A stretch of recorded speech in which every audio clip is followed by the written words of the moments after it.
Rádio MAP passa a apresentar, a partir de agora, estudos do livro Obreiros da Vida Eterna, do espírito André Luiz, na psicografia de Francisco Cândido Xavier, na comunicação de Célia Correia e Nivaldo Gervásio. Bom dia, companheiros. Bom dia, Célia. Bom dia, Nivaldo. Mais uma terça-feira, próxima à nossa hora de almoço, né? Estamos aqui para dar continuidade ao nosso leitura com os nossos comentários, né? Sobre esse livro do André Luiz, através do nosso irmão Chico Xavier, Obreiros da Vida Eterna. Eu me atrevo a dizer Sim. que não é só uma leitura. Sim. Não é, nós não estamos, eu e Nivaldo, e vocês aí, não estamos só lendo, a gente está procurando estudar, entender, né? Trazer esses relatos de André Luiz. Sério, e como são nós. ricos para nós, todos esses ensinamentos que André Luiz vem trazendo lá desde o prefácio, né? Quando o Emmanuel fala para nós sobre a morte e a vida, depois André Luiz vem trazendo, se a gente for rememorar tudo aqui, vamos ficar muito tempo, mas cada capítulo André Luiz traz para nós fatos, situações que a gente tem que incorporar na nossa vida. Que são verídicos. Eu lembro sempre, Célia, de cotidiano. uma passagem aqui, de um capítulo que ele fala muito sobre os nossos pensamentos e as nossas falas. Como a gente precisa dar valor. Mas nessa parte que nós estamos, que nós vamos entrar... Vai ressaltar aquele ensinamento que ele teve lá, né? A gente, às vezes, nós falamos muita besteira. Muita besteira. Nós não conseguimos, como a gente vai ver aqui, né, ficar mais do que 5, 10 minutos numa conversa séria. A gente parte para anedotários, para coisas superficiais. E então, Célia, esse livro, Obreiros da Vida Eterna, a gente sempre frisa, porque pode ser que tenha gente vindo pela primeira vez. É um livro que André Luiz traz para nós, ele vai acompanhar uma comitiva que vai ser responsável por 5 desencarnes, 5 mortes. E ele vai trazer os bastidores, tanto no mundo material, corpóreo, e principalmente como acontece no mundo espiritual, que a gente até então tínhamos uma ideia, mas ele vai trazer para nós minúcias, ele vai trazer para nós os bastidores dos efeitos, de tudo que realmente acontece. E isso, evidentemente, traz para nós uma educação. A partir de agora, a gente vai passar a olhar para um desencarne com outros olhos. E nós estamos exatamente no capítulo 14, em que André Luiz está participando com Dimas, é o desencarne de Dimas, né? Desencarne de Dimas, que André Luiz está com toda a equipe. A primeira assistência. A primeira assistência. O Dimas, nós já vimos que ele já fez a passagem, já desencarnou. O corpo está lá. O espírito também ainda ligado pelo fio de prata, de cérebro a cérebro. A mãe do Dimas está lá, ainda consolando e com ele. A equipe do André Luiz retorna à casa transitória. E André Luiz, com espírito de investigação, ele pede para que seja permitido o seu retorno, porque ele quer acompanhar esse velório, ele quer acompanhar o que vai acontecer, o que vai se suceder após esse desencarne do Dimas ali. E nós estamos exatamente nessa parte, né, Célia? E André Luiz, é permitido a André Luiz retornar à casa de Dimas? Aí você usou investigação. Investigar, né? A gente não confundir investigação com a nossa curiosidade.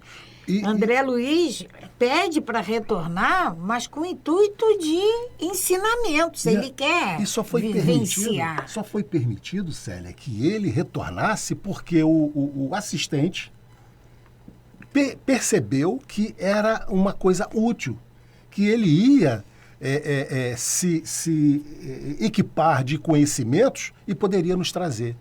Então, era útil. Era útil. Por isso é que foi permitido, não com esse intuito de curiosidade. Porque André Luiz era uma pessoa... André Luiz é um espírito questionador, quer saber. E aí a gente pode confundir isso com curiosidade. Não foi com esse intuito que ele retorna. A gente já percebeu, né, que André Luiz chega à casa de Dimas, ele percebe que a casa não havia barreiras espirituais adequadas, ele percebe espíritos que não deveriam estar ali. Então ele relata para nós que Dimas, apesar de ser médium, espírita, que se cuidava, e até porque ele está tendo essa assistência especializada, a sua casa ele negligenciou de certa forma. Né? Ele não fez com que a casa tivesse as barreiras necessárias que ele, como Dimas, espírita, possuía. A gente sempre agradece a Deus, nosso Pai, por esses momentos, por esses ensinamentos que sempre nos chegam, e a nossa gratidão é sempre também muito grande. Então, continuando aqui a nossa leitura, já estamos no velório do Dimas. Ele espiritualmente, ele ainda não está completamente desligado daquela massa física, daquele envoltório físico que ele utilizava. E aí, vamos recomeçar numa fala da mãe do Dimas. Felizmente, aventurou a genitora satisfeita. Vem melhorando de modo visível. Os resíduos que o ligam ao cadáver estão quase extintos. Ainda não tinham sido completamente extintos. Relanceou o olhar pelos ângulos da modesta residência e acrescentou: se fosse possível, vamos prestar atenção na fala da mãe do Dimas. Se fosse possível receber maior cooperação dos amigos encarnados de nós, seria para o Dimas muito mais fácil o reestabelecimento integral. Então, se nós ajudássemos... Por isso, Célia, que esse livro vai trazer para nós esse olhar. A partir de agora, a gente vai mudar o nosso entendimento quando estivermos participando de um sepultamento, de um velório. É outro olhar que nós temos que ter, porque André Luiz vai trazer isso para nós.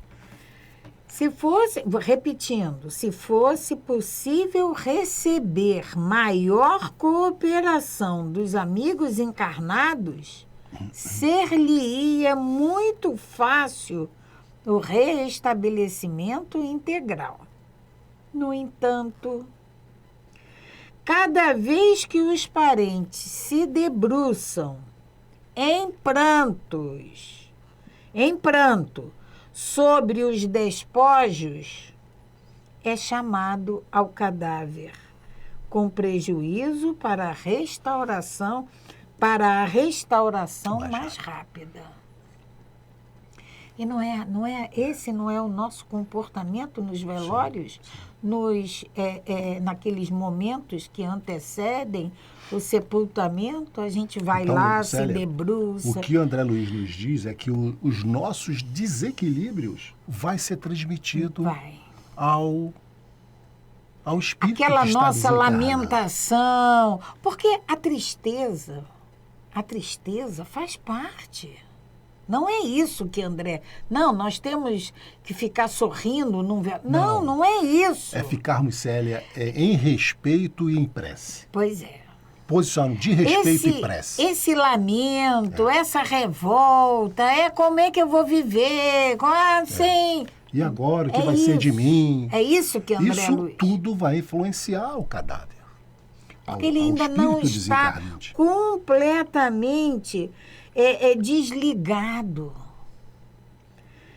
E vamos continuar. Lamentavelmente, porém, tornou Fabriciano, nossos irmãos encarnados não possuem a chave de reais conhecimentos para organizar ação adequada a essa hora.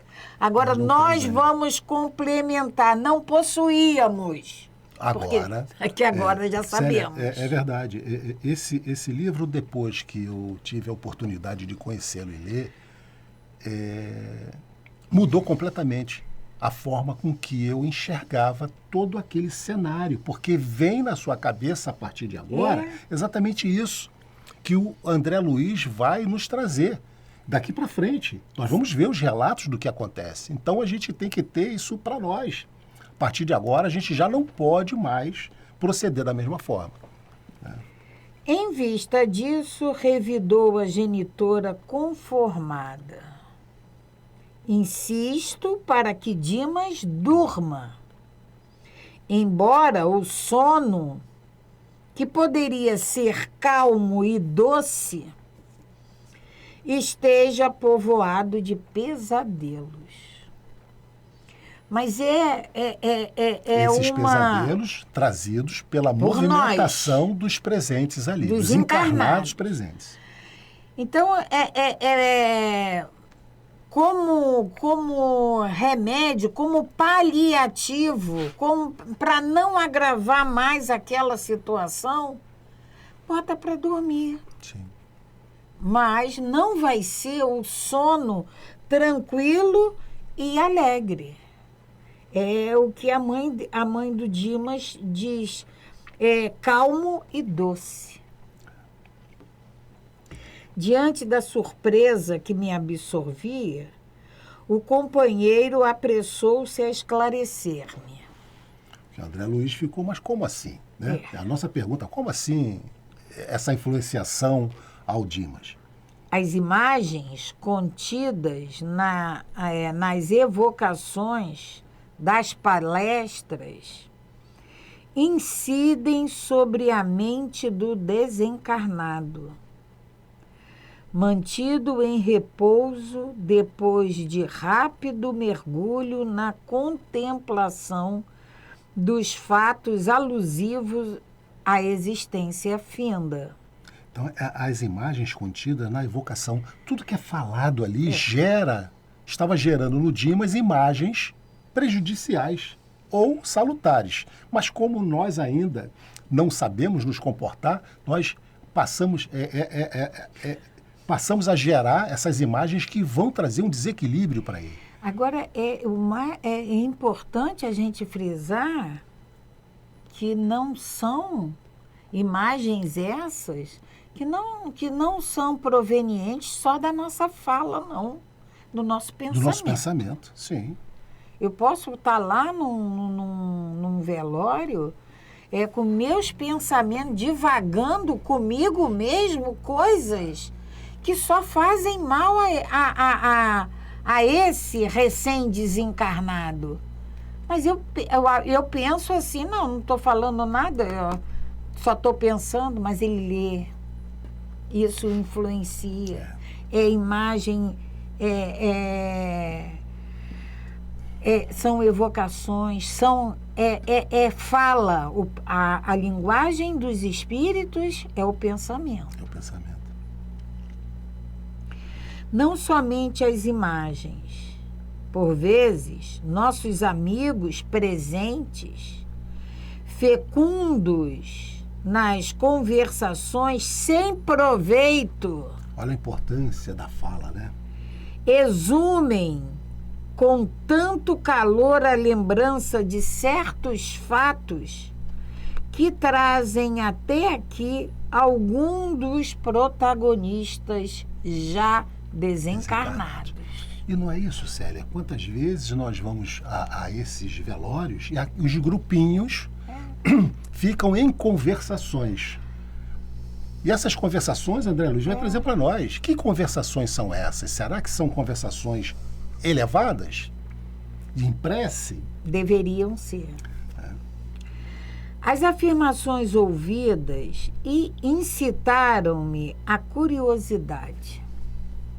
Fabriciano, entretanto, desejando prodigalizar-me experiência direta, aconselhou: espere alguns minutos na sala contígua. A sala ao lado, né? Onde os despojos recebem a visitação. Obedeci. Então ele foi para a sala exatamente aonde o Dimas estava. O corpo a massa do Dimas estava ali exposta, né? O velório apresentava o aspecto usual. Flores perfumadas, semblantes sisudos e conversações discretas. Ao pé do cadáver, propriamente considerado, os amigos sustentavam reserva e circunspecção. A poucos passos, todavia, davam-se asas ao anedotário vibrante em torno do amigo em trânsito para o outro mundo. Pequenas e grandes ocorrências da vida do morto eram lembradas com graça e vivacidade. Olha, isso é o que a gente percebe, Célia. Infelizmente, ainda em alguns casos, né, são esses grupos entoando conversas de anedotários, né, e conversas pouco elevadas, como o André Luiz traz aqui para nós, né? Pequena e grande ocorrência da vida do morto, trazendo lembranças da vida do morto, que naquele momento não há necessidade de se fazer isso. Acerquei-me da roda compacta em que se falava a respeito dele. Certo rapaz dirigiu a cavalheiro muito idoso. Certo rapaz dirigiu-se a cavalheiro muito idoso, perguntando: Coronel, recebeu a conta? Por enquanto não, respondeu o velhote interpelado, preparando fumo de rolo para cigarro à moda antiga. Mas não me preocupo pela demora. Dimas foi sempre bom camarada e os filhos não olvidarão o compromisso paterno. Questão de tempo. Provavelmente Dimas estava devendo, né? Devendo. E aí já pergunta, e agora? Você vai receber? Né? Interessado em ressaltar as qualidades distintas do falecido e revelando suas boas disposições de historiador municipal, prosseguiu: Dimas era um homem interessante e excepcional. Sempre lhe invejei a serenidade. Em matéria de prudência, raras pessoas conheci semelhantes a ele. É verdade que nunca me dei a estudos espiritistas, mas confesso que, ao lhe observar a maneira de proceder, sempre desejei conhecer a doutrina que lhe formava o caráter. Teve uma importância, né, Célia, do caráter, porque como ele despertava o interesse pela doutrina pelo seu comportamento, né? Porque não adianta a gente tomar conhecimento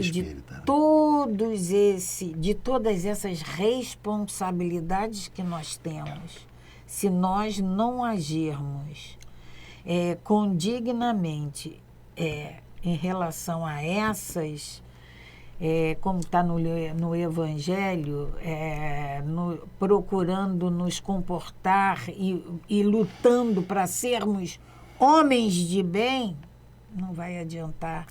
A gente está aqui lendo, estudando a doutrina, mas o nosso comportamento é completamente... Até aí, tudo muito bem. Embora a invocação dos débitos do morto, o credor apenas pronunciava palavras de estímulo e paz. Todavia, no estado atual da educação humana, é muito difícil alimentar por mais de 5 minutos conversação digna e cristalina numa assembleia superior a 3 pessoas. Olha, a observação que André Luiz faz para nós, hein? 5 minutos. 5 minutos. Juntou 3 pessoas, 5 minutos de conversação digna. Depois... descamba. Continua aí, Nivaldo. O comentarista modificou o diapasão de voz, olhou na direção do cadáver e observou em tom confidencial. Então, você imagina, né? A gente imagina aquele grupo, o que estava lá, o comentarista olhou lá para o Dimas, modifica a voz e aí começa a falar, né? Em tom confidencial ali para o grupinho. Poucos homens foram de boca segura como este. Conheci Dimas faz muitos anos e estou certo de que foi testemunha ocular de pavoroso crime, que nunca se desvendou para os juízes da terra. Então, Célia, só uma observação à parte, era o momento de se comentar isso? Até porque nas informações anteriores, vem dizendo, por vezes, nossos amigos presentes, fecundos nas conversações, sem proveito, exumem, trazem com tamanho calor a lembrança de certos fatos que trazem até aqui algum dos protagonistas já desencarnados. É o que acontece agora. Então, veja só, né? Não havia necessidade de se fazer comentários sobre o Dimas após do seu desencarne, né?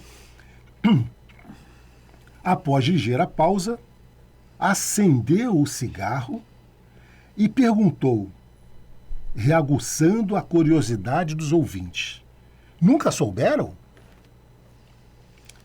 Os presentes mostraram silenciosa negativa. Não. Vai para mais de 30 anos, continuou o narrador. Dimas residia ao lado de nobre família, que guardava consigo valiosos patrimônios da coletividade, relativamente à orientação pública. Desse agrupamento doméstico, superiormente conceituado na apreciação geral, emanavam ordens e benefícios das mais elevadas expressões para o bem-estar de todos. Como não ignoram, há 3 decênios, a vida do interior ainda conservava expressiva herança do Brasil imperial. A economia centralizada mantinha a Casa Grande simbólica, onde se traçavam roteiros para os serviços popular situado na vizinhança de residência feudal como essa. Nosso amigo levava a existência humilde de trabalhador, organizando o futuro de homem de bem. O cavalheiro, insciente nos problemas do espírito, enunciou nomes, relacionou datas e lembrou brejeiramente certos pormenores, prosseguindo com maliciosa jacosidade.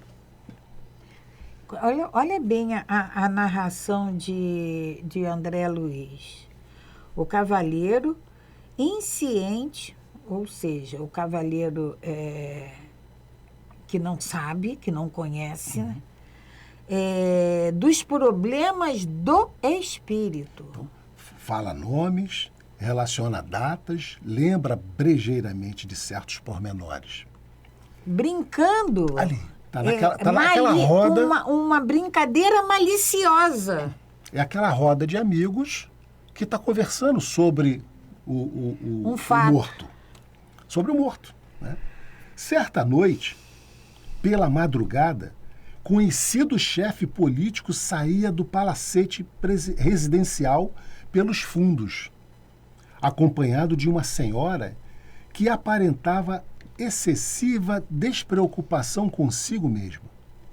Ao despedir-se, com intempestiva manifestação de afeto, né?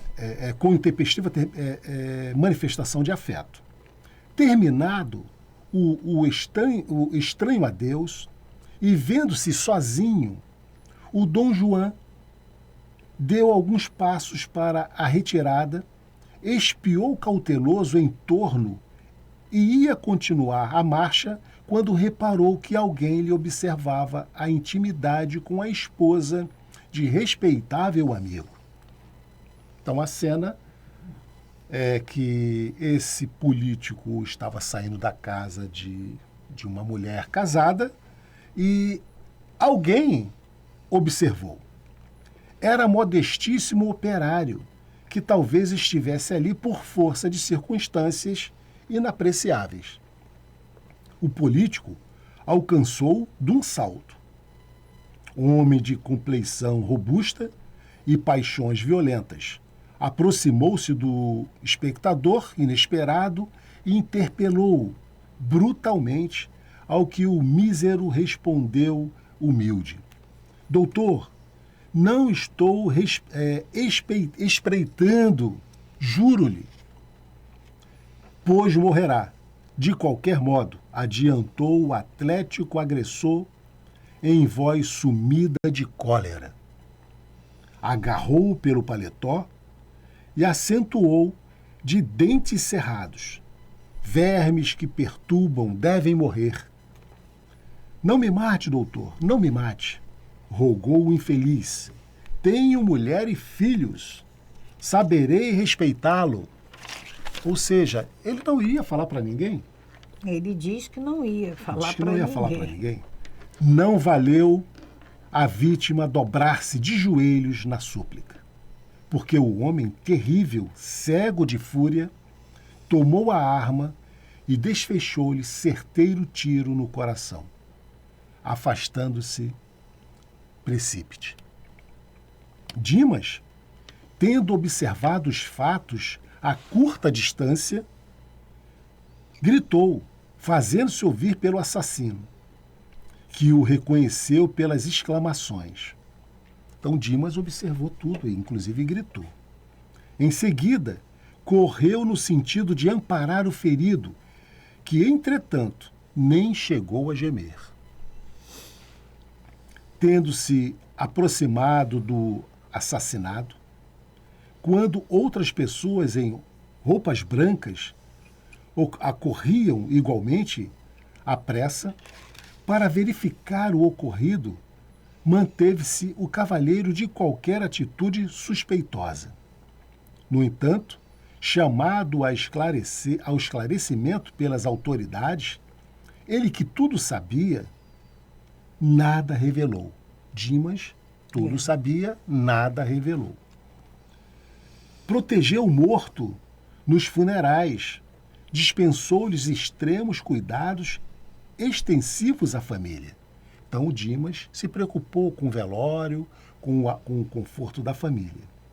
Portou-se como cristão fiel, esquivando-se, contudo, ao fornecimento de quaisquer indícios para que o criminoso fosse capturado, alegando desconhecer qualquer minúcia dos fatos que deram motivo ao acontecimento.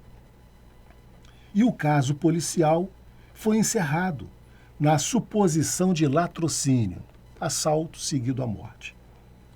A única testemunha, que era ele, Dimas, considerava preferível o silêncio ao escândalo, que traria enormes dissidências domésticas e sociais. Então, Dimas, no seu entender, segundo o narrador, preferiu ficar em silêncio e não falar o que tinha visto. E o crime, então, foi dado como latrocínio. O narrador fixava os despojos e acentuava: boca segura. Não conheci homem mais discreto, apontando para Dimas. Certo ouvinte indagou brejeiro: mas, coronel, como veio a saber das particularidades se Dimas não chegou a denunciar? Então é questionado para ele, que estava contando esse fato, como que ele soube disso? Se o Dimas nunca falou nada para ninguém. O interpelado fez um gesto de franca satisfação e acrescentou. O interpelado faz um gesto de franca satisfação e acrescentou: vantagens da boa amizade com sacerdotes. Meu velho amigo, o padre F., que Deus o guarde. Olha quantas pessoas ele está desencarnadas que estão sendo mencionados. Invocadas ali. O que você fala, Célia? A gente invoca, né? E no texto anterior, o Fabriciano vem alertando isso. Então, vantagem da boa amizade com os sacerdotes. Agora, se o sacerdote ouviu isso em confissão de Dimas, Célia, ele não poderia ter passado para ninguém. Mas foi comentado com esse coronel, que era amigo do padre F. Então, vantagens da boa amizade com os sacerdotes. Meu velho amigo, o padre F., que Deus o guarde, contou-me o fato, sumamente impressionado. Ouviu o assassino em confissão. Então, o que desferiu o tiro se confessou, em busca, muito provavelmente, né, Célia, de um perdão. Porque é assim, né? Na igreja romana, a gente vai lá, se confessa ao padre nossos erros e recebemos uma penitência e aí estamos ficamos livres. Estamos quites, né? Será que estamos, né? Então, o padre F. ouviu o assassino em confissão antes da morte dele. Então, o assassino também já morreu. E obteve todos os pormenores da obscura ocorrência. O homicida, cuidadoso na exposição das faltas, não se esqueceu de nomear Dimas ao vigário como exclusiva testemunha do pecado mortal cometido. Ele sabia que era um pecado mortal. O padre, contudo, excelente amigo, cheio de experiência do mundo, não trouxe o caso a público. As pessoas envolvidas no drama deixaram descendências distintas e seria crueldade rememorar acontecimentos tão tristes. Vamos continuar. O narrador estampou curiosa expressão no rosto e rematou, apagando o cigarro. Tudo passa. Morreram a vítima, a adúltera, o assassino, o confessor e agora a testemunha. Olha quanta gente evocada. Não é fácil. Isso, Célia, é uma conversa num velório. Certo, haverá lugar fora desse mundo para fazer-se a justiça. Nesse momento, horrível figura, seguida de outras não menos monstruosas, surgiu de inesperado. Acercando-se do leviano comentador, ouviu-lhe ainda as últimas palavras. Sacudiu-o e gritou: "Sou eu o assassino. Que quer você de mim? Por que me chama? É juiz?" Olha. Fabriciano falou que a gente exume os já desencarnados. E aí, não é por afinidade que a gente se liga? A gente se liga. E evocamos, né, Célia? Então, são, como nós falamos aqui, Célia, lições que a gente tem que incorporar. Toda vez que a gente lembrar, vamos lembrar das pessoas que possam nos trazer paz. Aquelas situações que sejam mais difíceis, a gente reza, simplesmente faz uma prece. Não precisamos ficar evocando situações, nos vinculando, porque toda vez que chamamos pelo nome, nós os evocamos. Repetindo, porque isso aqui é André Luiz que nos fala. André Luiz está vendo tudo os acontecimentos. Ele é um espírito. Aqui, nessa narração, ele é um espírito. Ele está vendo. Ele está no mundo espiritual. Nesse momento, horrível figura seguida de outras, não menos monstruosas, surgiu de inesperado. Acercando-se do leviano comentador, ouviu-lhe ainda as últimas palavras. Sacudiu-o e gritou: "Sou eu o assassino. Que quer você de mim? Por que me chama? É juiz?" O narrador não enxergava o que eu via, o que André Luiz via. Mas seu corpo foi atingido por um involuntário estremeção que arrancou abafado riso dos presentes. Sabe quando a gente dá aqueles arrepios, né? Mas esse tinha realmente uma justificativa. Porque o desencarnado, o assassino que chegou ali, ele não sacudiu ele e gritou? Sim. E aí ele dá esse tremor forte. Logo após, o homicida desencarnado, atraído talvez pelo cheiro forte das flores reunidas na essa... no teu Taessa? Como se fala assim, no caixão, né? Fica enfeitando aquela... Sim. Na essa improvisada, teve a perfeita noção do velório. Porque os velórios eram feitos nas residências nessa época, né? Não nos cemitérios, né? Então o Dimas estava em casa. Então a sala da casa dele, muito provavelmente foi transformada ali numa... Abalou-se precipitado, pondo-se na contemplação do morto. Reconheceu, estampou um gesto de profunda surpresa, ajoelhou-se e gritou. Isso tudo André Luiz nos narrando. Dimas, pois também tu vens para a verdade? Olha como ele fala. Ele já tinha tido, para a verdade. Para ele dizer isso é porque ele já teve o choque da realidade. Né?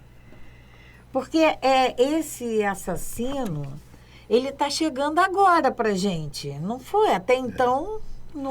Ele comete o assassínio, ele se confessa com o padre, muito provavelmente em busca de uma penitência e perdão do seu ato, Mas ele diz agora que ele chegou na verdade, ele está na verdade. A gente não sabe nada dele, mas ele diz isso aqui pra gente, que pra gente é muito importante. Tu vens para a verdade? É a vida verdadeira, né? A vida espiritual. Onde estás, bom amigo, que me velaste a falta com o véu da caridade sem limites? Socorre-me, estou desesperado.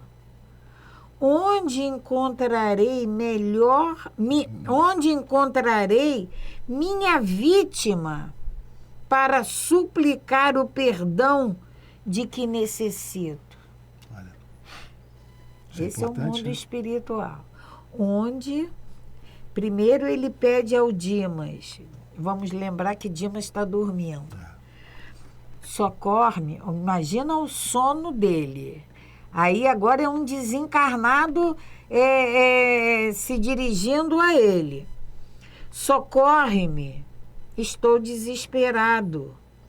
Onde encontrarei minha vítima para suplicar o perdão de que necessito? Então, Célia, ele precisa desse perdão da vítima e cada erro nosso, nós vamos ter que nos desculpar.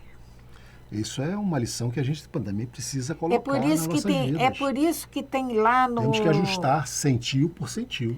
É por isso que no Evangelho Jesus nos diz: reconcilia-te com teu adversário enquanto estiveres no caminho com ele. Porque depois fica mais difícil. Você veja o quanto tempo que ele já desencarnou, ele está suplicando para que ele tenha a oportunidade de encontrar a vítima para se desculpar, para pedir perdão. Ajuda-me ainda, ele suplica. Tem compaixão. Deves saber o que ignoro. Socorre-me, socorre-me. Célia, Porque o Dimas tinha uma vida reta, ele tinha caráter. O coronel vem dizendo que admirava o caráter dele, que estava até propenso a entender, melhor, procurar a doutrina espírita, em função do Dimas. Pelo comportamento do Dimas, né? Ao lado do infeliz, em rogativa, diversas entidades sofredoras permaneciam estáticas.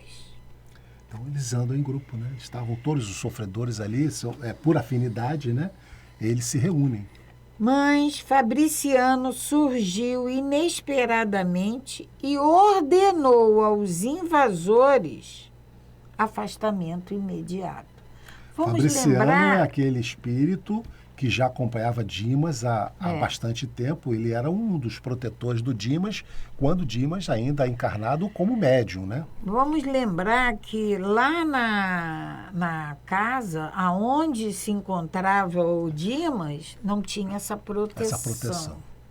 E por que não tinha proteção? Porque o Dimas não praticava o culto do evangelho no lar, para que fosse criado essa barreira necessária na sua casa. Ele tinha proteção, mas a casa ele não... O André Luiz traz isso para nós. Mas Fabriciano surgiu inesperadamente e ordenou aos invasores afastamento imediato. Limpa a câmara, o novo amigo dirigiu-se a mim observando. Fabriciano. Garanto que esse grupo entrou nessa casa por invocação direta. E foi.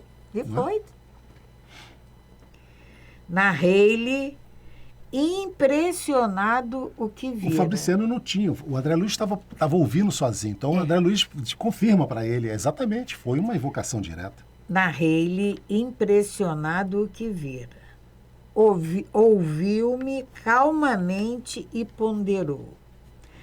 A observação feita por nós mesmos é sempre mais valiosa. Dimas, não obstante dedicado à causa do bem e compelido a grande esforço de cooperação na obra coletiva, descuidou-se de incentivar a prática metódica da oração em família no santuário doméstico. Exatamente isso por isso é que da importância, Célia, do culto do Evangelho no lar. Seria interessante a gente repetir novamente aqui o que o André Luiz traz para nós, né? O Fabriciano, né? Fabriciano. A observação que ele faz. O André Luiz narra tudo que ele ouviu sobre o assassinato, a chegada do assassino e tudo mais. E o assassino chega com mais alguns. Entra. E aí ele diz, André diz, narrei-lhe impressionado o que vira. Ouviu-me, Fabriciano, ouviu calmamente e ponderou. A observação feita por nós mesmos é sempre mais valiosa. Dimas, não obstante dedicado à causa do bem e compelido a grande esforço de cooperação na obra coletiva, apesar de tudo isso, descuidou-se de incentivar a prática metódica da oração em família no santuário doméstico. Por isso, tem defesas pessoais, mas a residência conserva-se à mercê da visitação de qualquer classe. Mais uma vez, a importância do Evangelho no lar. A elucidação era significativa. Comecei a compreender a razão do sentimentalismo prejudicial à família inconformada. Desejando, porém, fixar o aprendizado da noite sobre o assunto atinente à desencarnação, perguntei: nosso amigo recém-liberto terá ouvido a súplica do irmão desventurado, do assassino? Geme sob terrível pesadelo nos braços maternos. Explicou Fabriciano solícito, ao recordar o fato relatado. Então, quando ele recorda, porque ele está dormindo nos braços da mãe, mas ele geme. E tem pesadelos. Ele geme e ao recordar o fato relatado. Desde alguns minutos, acompanhamos a agitação dele, reparando que recebia choques desagradáveis através do cordão final. Cordão prateado. Ele não estava ainda completamente liberto. Sim. Então, apesar de estar dormindo, ainda chegava nele todas aquelas vibrações. E ele gemia. Ele tinha pesadelo. Vinha à mente dele toda aquela situação, né, Célia?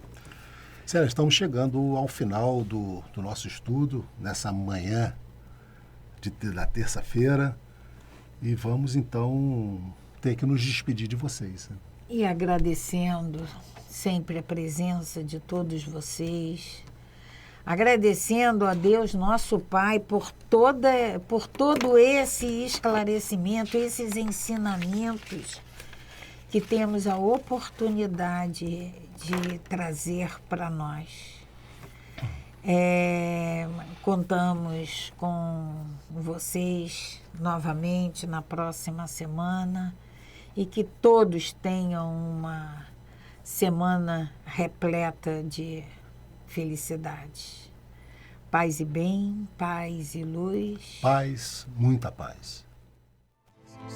A Web Rádio MAP apresentou o programa Estudo do livro Obreiros da Vida Eterna, de André Luiz, na psicografia de Francisco Cândido Xavier, na comunicação de Célia Correia e Nivaldo Gervásio.